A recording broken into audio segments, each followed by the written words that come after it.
Welcome back to TC Cars. I'm Brian. I'm Craig. And man, we have got a freaking gem of a car behind us today. This is the 2024 Mustang, not GT. This is the Dark Horse, baby. And that means 500 horsepower under that hood. No boost, no turbo, no supercharger, no e-hybrid assist, no secret nitrous bottle. It just freaking makes it.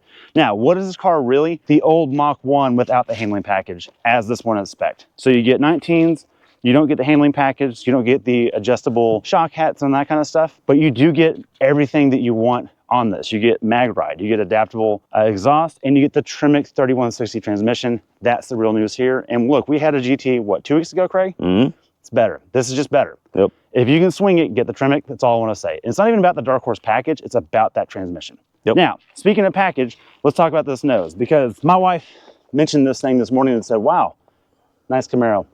A lot of people said about the other one too. Yeah, I think this makes it even more so because the last generation Camaro had something similar to this here. That was not a compliment that she had for it. So that's a little bit. Nobody that said that meant it as a compliment. Yeah, no one was like, ooh, that looks good like a Camaro. No. The Camaro is not being sold anymore because of that styling. So I don't think this is a good idea. So I would not get it in red, I would get it in a gray, because Dark Horse has to have this mascara. It does have to have that. Yeah, you can't not get this. Okay. On the Dark Horse. So just get it in black or gray or something with contrast. So it's the emo Mustang. Yeah, it is. It absolutely is. It needs this bangs over its eyes coming down here. Anyways, glad we figured that out. You do get a good looking lip spoiler. Yeah, that does look cool. It looks awesome. You have the 3-element LED headlights. And look, all the good GT stuff is still here. You just have to have that mascara. That's fine. You get the hood vent, which the GT also gets. You don't lose it here. And you get a decal on the hood that says Mustang Dark Horse, so people know what you got. That's kind of like the bedside. How about this logo? That's the Dark Horse logo. And that's kind of cool too, because that's like the Dallas Mavs. It does look like it, doesn't it? Also, that's a new brand for Mustang. We've never seen this before. So we've seen Shelby's, we've seen Mach 1s and Bullets, Cobras over the years. The Cobra snake is gone. Now it's a Dark Horse. So in 2050, they'll bring this back and it'll be retro. Yes. Yeah. Which is what this car is missing. This generation is missing retro, and I think it needed a sabbatical from retro. That's okay, it works out. Now that Dark Horse is covered, let's talk about wheels. Like I said, this is a non-handling package, so this is the base Dark Horse wheel, and I like it a lot. This is my favorite wheel on a Mustang right now. Me too. I think it is the cleanest. It looks good, and you still have these 6-pot brakes in the back. You also get a different rotor hat. It's a 2-piece rotor. Look at that. I don't think it's 2-piece, but it's milled differently, so that can vent in the middle. These are 255 4019s. These are Pirelli P0s, not the sticky Trofeo Rs. And that's okay, because for street use, it's just a little bit better to live with, and they'll last a little longer, better for burnouts. Coming on down the back, typical Mustang stuff. Gray mirror cap to match the gray mascara on the front. This is a press card, but that is not from an impact. It looks like it's just coming off on its own. So that's so fast. So fast, the paint's peeling off. All right, coming out back, 275/40, 19 in the rear, same design wheel, but wider wheel. And then of course it's a Ford, so it has the right fuel cap. Good job. Even with 500 horsepower, it requires 87 octane. What? Get out of here. What? Get out of here, Ford. What are you doing right now? What does it do on E85? You can't tune these yet. I'm glad you brought that up. This is a big deal. All the 24 and up Mustangs are untunable right now. They may never be. And that's part of the reason why there's a twin intake in the front. And I'll be honest with you, I would go back to a 23 to get that tunability if I were going to own this for a long time. That being said, the aftermarket will probably solve it eventually. So let's come on down to the back. More Dark Horse in the middle. Spoiler is part of the Dark Horse package as well, which looked a lot like the Performance Pack GT we had last week, but the spoiler is lower. And then quad exhaust tips with a black instead of chrome. I like that a lot. Let's hear it.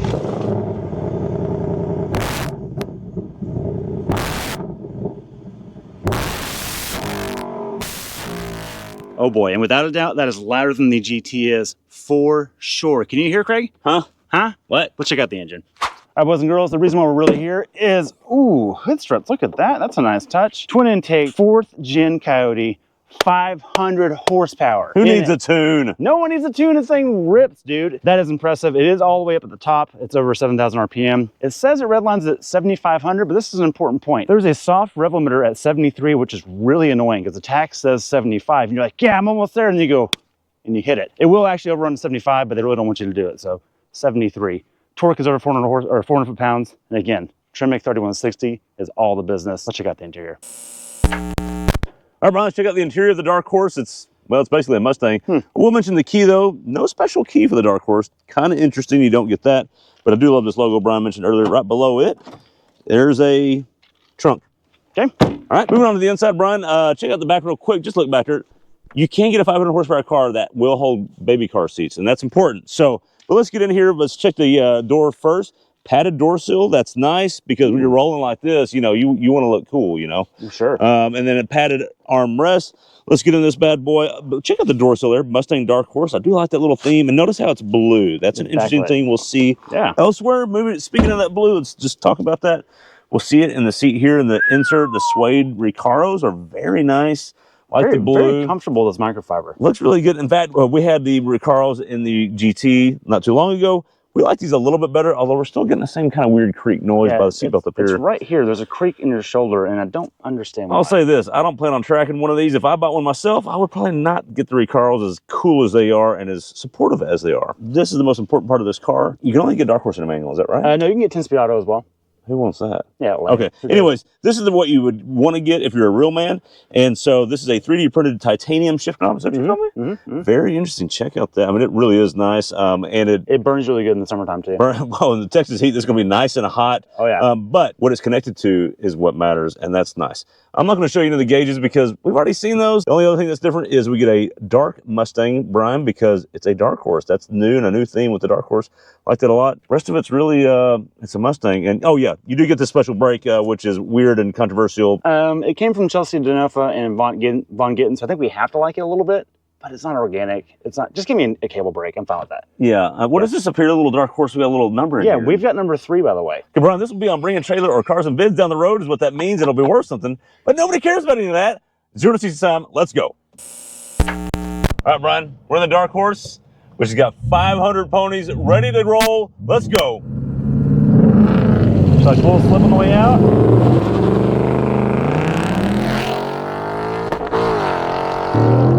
$7,000. 60 feet time 2.24 seconds. Okay, Brian, with me in the car, we got a 5.24. Okay, without you in it, it was 4.61. Really? Yes.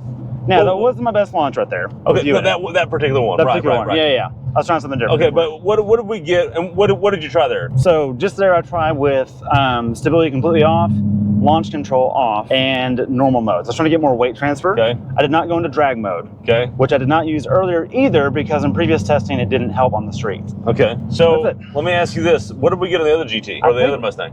I think it was like 4.7. It was like almost the same number. Wow. But it made 486 horsepower. That's right, because it was a performance pack. Exactly. Yeah. But it had an MT82 instead of the Tremec. One thing I can report is that this will not misshift as much as the MT82, but there is still a clutch delay valve somewhere in the system, which really affects that slam, that 1-2, bam. Yeah. You're not going to get a second gear scratch out of this thing at all. Talk about driving.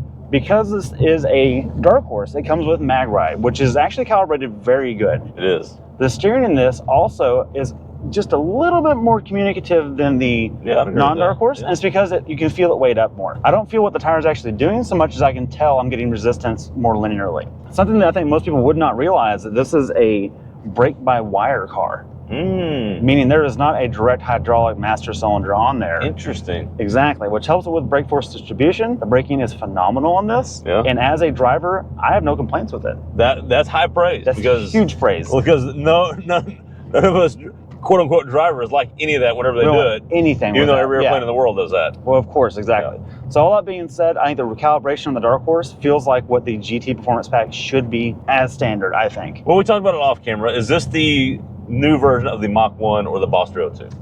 It's the Mach 1 is what this is, for sure, without the handling package. Yeah. So it's not abusive. I think it's a sweet spot. It doesn't tramline. The camber's not crazy. I totally agree with this. It's kind of just right. Whereas the GT Performance Pack feels a little bit wallowy compared to this. It does. Right? Doesn't it? It did. In body motion and weight transfer. This seems like the perfect spot for me, and I love having the Tremec. I really do. I know it sounds silly for that to make that much of a difference, but it does. In the Mach 1, it made that much of a difference. In the GT350, it made that much of a difference. And in this, it makes that much of a difference. It really does. Yeah. So bravo for Dark Horse is cool. It's a cool new brand. I don't like the mascara still. That looks kind of cheap to me. The other part I don't like. One of my pet peeves is right there. I dumped the clutch, and that pedal came back slow because it has a clutch delay valve in it. And I feel like this has gotten so advanced that they've got a drive mode for everything. Yeah. Brake by wire, which does work well. Sure. Is another layer. You've got to be in the right mode for the drift brake to be like the rear only. Otherwise, it pulls all 4 brakes, which is really weird. Yeah. Sure, it's safer, but you want to have fun in this car. It's supposed to be, you're supposed to be a hoon in it, and it's kind of throttling all that down a tad. It's not that you can't do it still, it's just a gatekeeper the whole way. In every section. Right, and I kind of wish you could just go red button everything off, analog car, let it go. And you can in some ways. There's the star mode, you can do some configurations to stay that way. It's just we're in an era where there's a tablet to navigate the driving experience. Yeah. And I don't love that. That's all. That's really all it is. A Miata doesn't do that to you. Oh, fair enough. Yeah. All that being said, I think it's one hell of a car and you can still buy something like this today. The fact that it exists, kind of all those things you just complained about, don't care. Doesn't matter. Ford gets a pass because they're still doing it, and Dodge and GM couldn't figure it out, and Ford has. So, bravo Ford, and one hell of a car, dude. This thing rips. In 2024 and going forward, you can still get a V8 with a manual. Thank you for doing that. Well, how many 5-liter V8s can you get that make 500 horsepower? Without boost, just this. All right, Brian, with that, thanks for watching. Be sure to like and subscribe. Let us know what you think. Do you think the Dark Horse is worth it over the GT Performance Pack? Or what about that mascara? Brian? No mascara for me, but I'll take the Tremec. Oh, sorry, Bird. Wow. That did not work out. No animals were harmed in the filming of... Well, maybe. All right. See you next time.